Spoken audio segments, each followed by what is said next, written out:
სახელმწიფო უსაფრთხოების სამსახურში დღეს შაბათ დღეს მოულოდნელად ჩაინიშნა საგანგებო ბრიფინგი და სულ რამდენიმე წუთის წინ ცნობილი გახდა, რომ სუსის თანამშრომლებმა ხელბურკილები დაადეს ეკონომიკისა და მდგრადი განვითარების მინისტრის ყოფილ მოადგილეს რომეო მიქაუტაძეს. ჩვენი ინფორმაციით ის გასულ ღამეს თბილისში დააკავეს და ახლა ის სუსის წინასწარი მოთავსების იზოლატორში ბრალის ოფიციალურად წარდგენას ელოდება. რომეო მიქაუტაძეს ჯერჯერობით მისი უფლებადამცველი არ შეხვედრია და მისი პოზიცია ამ დროისთვის არის უცნობი, თუმცა დღეს საგანგებო ბრიფინგზე გავიგეთ ის, რომ რომეო მიქაუტაძე სამსახურეობრივ მოვალეობას და ასევე სამსახურეობრივ თანამდებობას იყენებდა იმისთვის, რომ პირადი სარგებელი მიეღო. დღეს ბრიფინგზე გავიგეთ, რომ ის სხვადასხვა ბიზნესიდან იღებდა წილებს, ასევე იღებდა წილებს ჰესებიდანაც, ფორმალურად ქმნიდა დოკუმენტებს, როგორც სახელმწიფო უსაფრთხოების სამსახურში ამბობენ და სწორედ ასე იღებდა ის წილებს, ასევე სახელმწიფო უსაფრთხოების სამსახურის თანამშრომლები ამბობენ, რომ რომეო მიქაუტაძეს უფიქსირდებოდა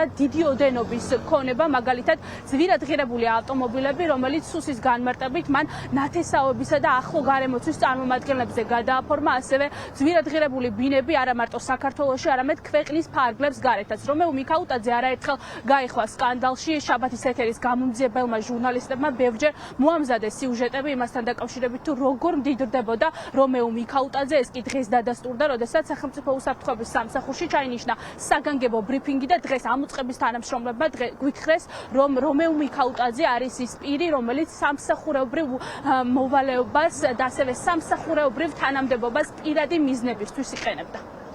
სამსახურებრივი უფლებამოსილების ბოროტად გამოყენებისა და მილიონობით ლარის უკანონო შემოსავლის ლეგალიზაციის ფაქტებზე სასამართლოს განჩინების საფუძველზე დაკავებულია საქართველოს ეკონომიკისა და მდგრადი განვითარების მინისტრის ყოფილი მოადგილე რმ.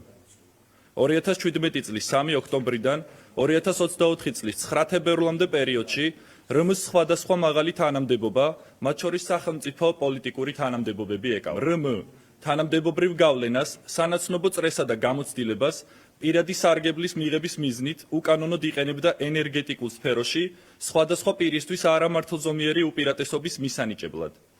ამ პირებისთვის უკანონო დახმარების გაწევის სანაცვლოდ კი ის მათგან ენერგოკომპანიებში, ჰესებში საწარმოს წილებს იღებდა, რომელთა რეალური მესაკუთრე თვითონ იყო, ხოლო წილები ოფიციალურად სხვა თავისი ნდობით აღჭურვილ პირებზე ჰქონდა გაფორმებული.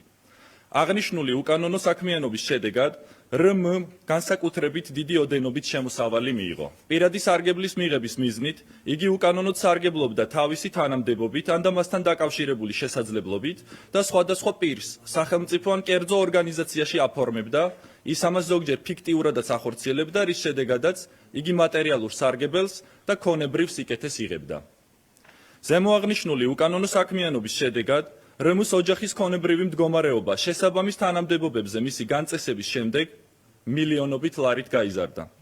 არსებობს დასაბუთებული ვარაუდი, რომ იგი დიდი ოდენობით უკანონო, არადეკლარირებულ შემოსავალს იღებდა, რომელიც ოფიციალურ დოკუმენტებში, მათ შორის ქონებრივი მდგომარეობის დეკლარაციებში არ ასახულა. გამოვლენილია ესპანეთის დედაქალაქ მადრიდში მდებარე საცხოვრებელი ბინის ზემოაღნიშნული უკანონო და დაუსაბუთებელი შემოსავლით 600.000 ევროთ შეძენის ფაქტი.